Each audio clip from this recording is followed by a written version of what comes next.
Hello guys! Welcome back to my channel. It's me, Ella. So, for today's video, i-share ko sa inyo kung paano gumawa ng creamy chicken mushroom.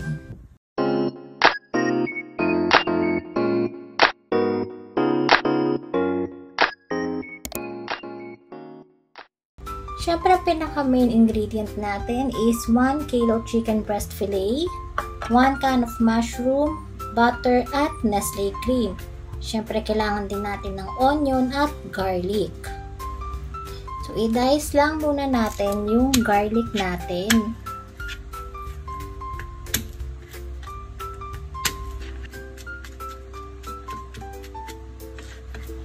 Tapos, sunod naman ang onion.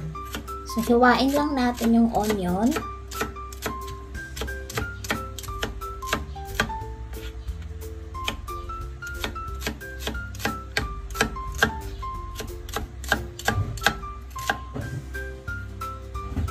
Tapos sa chicken, i-marinate lang natin siya ng salt and pepper. So, lagyan muna natin ng pepper.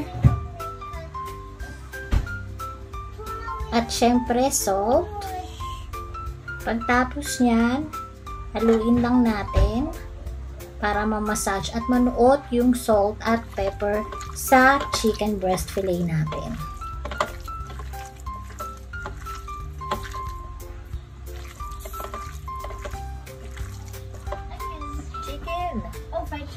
Kailangan painitin natin yung pan natin bago natin ilagay yung butter.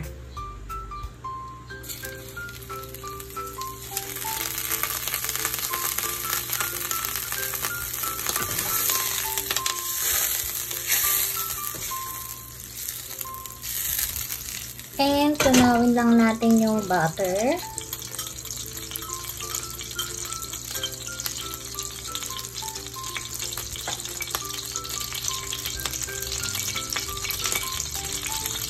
Then, after matunaw ng butter, lagyan natin ng garlic, thyme, at rosemary para pampalasa and pampabango din sa chicken natin.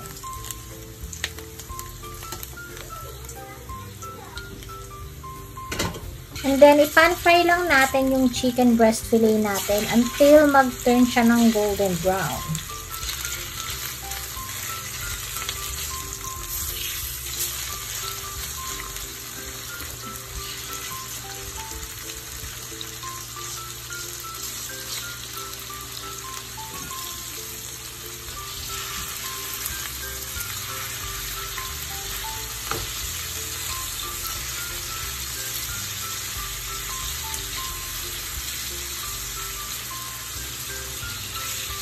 So, after niyang ma-fry until golden brown, hanguin lang natin siya.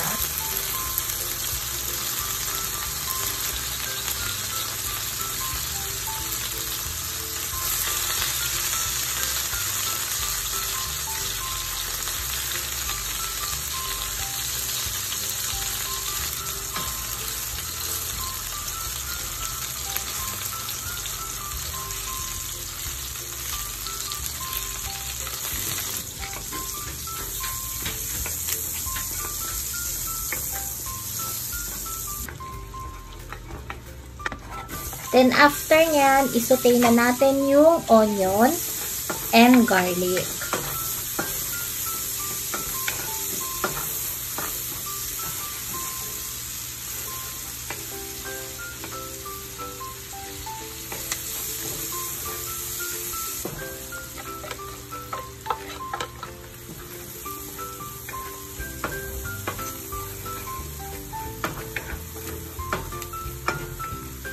Lang nating mag-gold brown yung onion, pati yung garlic. Then, after nating isaute yung garlic at onion, lagyan na natin ng Nestle cream.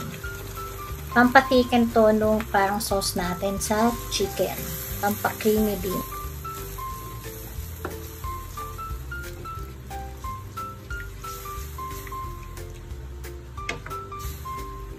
Siyempre, lagyan natin ng pinch of salt at konting pepper, pampalasa sa sauce natin. Mix lang natin siya, and then after that, ilagay na natin yung mushroom. So, after nating malagay yung mushroom, i-mix lang ulit natin.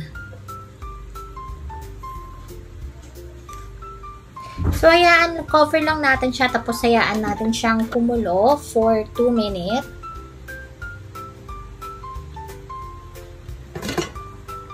So, after niyang kumulo ng 2 minutes, ilagay na natin yung chicken breast fillet natin.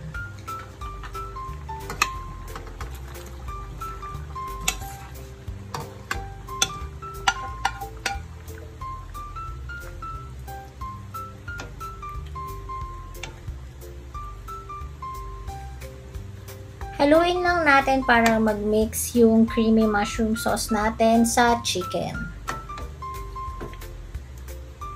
And naglagay din pala ako ng oregano para pampalasa and pampabango.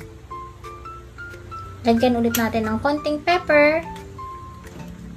So, mix lang natin siya. Then, let it simmer for 3 to 5 minutes para manuot yung lasa ng creamy mushroom sauce natin sa chicken.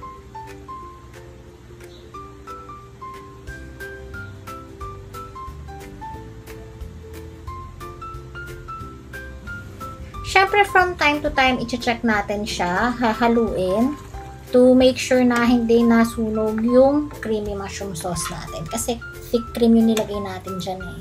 So, cover lang natin siya and let it simmer for another 3 minutes. Then, after 3 minutes, yan, nagsettle na yung sauce niya. Pwede nyo na siyang i-plate. So, eto na yung creamy mushroom chicken natin. And for sure, matutuwa ang mga bata dito. At tiyak na mapapa-extra rice sila. So, enjoy your lunch and see you on my next video. Bye!